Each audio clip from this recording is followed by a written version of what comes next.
Салам радиосунда жаңылыктар. Саламатсыз бардактуу угарман жана көрүүчү, эфирде жаңылыктар түрмөгү, аны менен мен Нурпейил Ашыр кызы тааныштырам. Баткен облусунун аймагында жер титирөө катталды. Сейсмология институтунун маалыматына караганда жер титирөө бүгүн саат 9:45 катталып, очогунда күчү 4 балга жеткен. Жер титирөө Кадамжай районунун Кара Дөбө, Кожо айылдарында 4 бал, Үчкоргон, Котурбулак, Акбулак айылдарында жана Кызылкыя шаарында 3,5 бал, ал эми Чаубай, Караван айылдарында 3 балга чейин сезилген. Алдын ала маалымат боюнча жер титирөөдөн жабыркагандар жана кыйроолор катталган жок. Эске салсак, облус аймагында 17-июлда жер титирөө катталып, анда очогунда күчү 3,5 балга жеткен. Лейлекте 2 күндүк ымыркайга жасалган операция ийгиликтүү болду.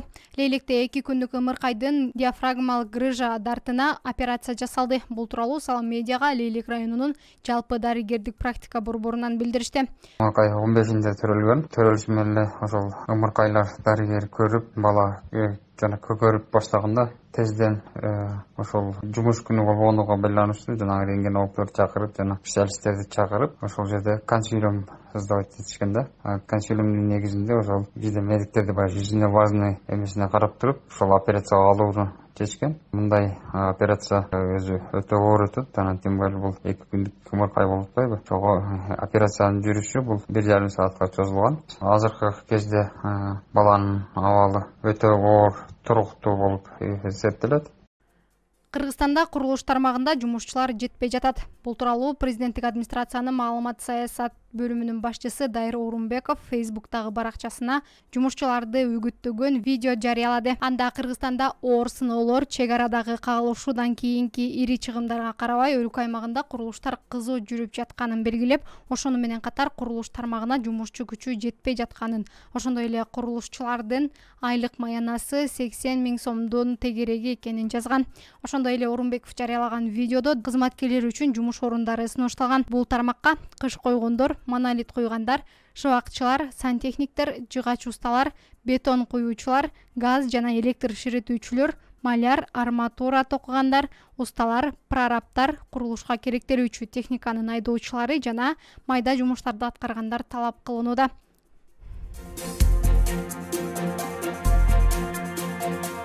Садыр Жапаров мамлекеттик тил боюнча мыйзамга кол койду.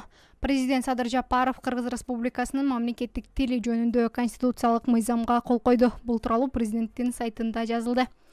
Мыйзамды 31 майда жогорку кеңеш кабыл алган. Президенттин сайтында мыйзамдын жоболору менен жазылган жана расмий тил катары орус тили пайдаланылары белгиленген. Анда Кыргызстандын аймагында жашаган бардык этностордун өкүлдөрүнүн тилдерин эркин пайдалануу принциби кармалат жана бул тилдерди өнүктүрүү үчүн шарттарды түзүүгө кепилдик берилет.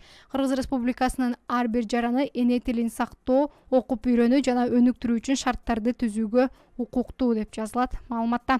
Аталган конституциялык мыйзамдын жаңы редакциясы былтыр күздө коомдук талкууга чыгарылган. Демилгечи өкмөт документти мамлекеттик тил жана тил саясаты боюнча комиссия иштеп чыккан.